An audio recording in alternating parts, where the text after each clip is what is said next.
Hi friends, welcome back to 5 Minute Modern. My name is Cindy, and today I want to talk about contemporary photographer and activist LaToya Ruby Frazier. I find Frazier to be one of the most compelling photographers working today. She was born in 1982 in Braddock, Pennsylvania, a steel manufacturing town which was once prosperous, but has long faced declining opportunities and a declining population. Frazier has spent her career working throughout the Rust Belt to document the impact of the industrial decline and inequality that devastated her own hometown, while also honoring those most impacted by it. Today, I want to talk about her 2010 to 2013 series, If Everybody's Work is Equally Important, which she made in her hometown of Braddock. In 2009, the University of Pittsburgh Medical Center announced it was closing their hospital in Braddock due to a lack of funding. The hospital had opened in 1906 and had become part of the University of Pittsburgh Medical Group in 1996. When the hospital closed in 2010, it left the community without a crucial healthcare provider.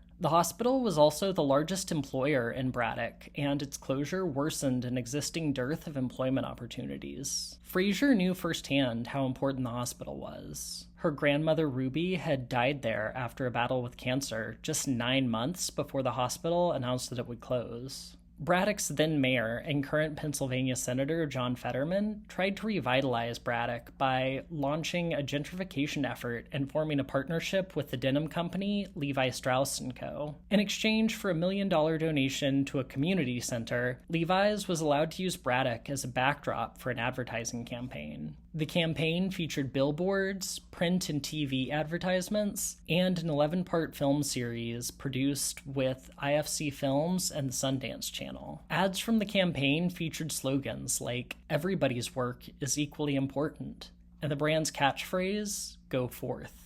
In response, Frazier reappropriated ads from the series and added her own critiques of Levi's attempts to romanticize the harsh realities of working-class life. Levi's claimed that everybody's work is equally important. If that were so, asked Frazier, why weren't local residents and small businesses even allowed a share of the profits from the sale of raw materials after their hospital was demolished? To Levi's catchphrase, "Go forth," Frazier responded, "How can we go forth when our borough's buses and ambulances have been cut?" And finally, taking aim at the very idea of the town partnering with a consumer clothing brand in the wake of their major hospital closing, Frazier asked, "Do we really need $50 jeans or $250 trucker jackets when we don't have medical care?" It's a poignant question. Whatever Levi's was trying to sell, Frazier implies that they weren't selling it to or for the people of Braddock. The centerpiece of Frazier's series was a 2010 performance, in which Frazier dressed in Levi's workwear and pantomimed the labor of steelmaking in front of a Levi's pop-up shop in Manhattan.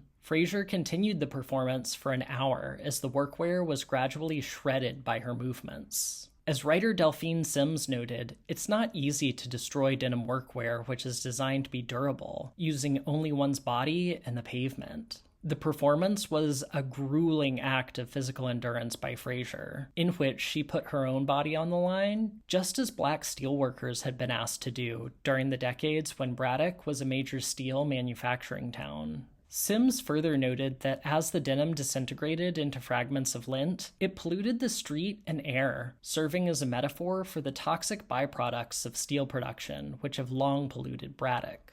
Frazier's work reveals the cruel contradiction at the heart of the Levi's campaign. Though the campaign glorified the image of blue-collar laborers of the Rust Belt, Levi's offered nothing to address the tangible issues like healthcare access faced by working-class people. In response to community outcry over the loss of the hospital, the United States Department of Health and Human Services Office for Civil Rights opened an investigation which resulted in the establishment of small satellite programs that could serve the community. On a flipped Levi's billboard, Frazier added a quote from Dr. Martin Luther King Jr. "One of the great needs of mankind is to be lifted above the morass of false propaganda." And I can think of no better summation of Frazier's work in this series. Frazier cuts through the superficial messages of advertising to address the honest needs of her community with a bracing righteousness that will remain long after Levi's products have disintegrated into dust. This was just one piece of Frazier's really tremendous body of work, and she's still working very actively. I'll definitely be continuing to follow Frazier's work in the future. She's a really talented artist and one with the compassion and moral clarity that our present age desperately needs. Please let me know down in the comments what you thought of Frazier's work on this series. I'm really excited to be able to share this amazing work with you all. As always, thanks so much for watching. Please like and subscribe for more videos on important modern artists. Bye.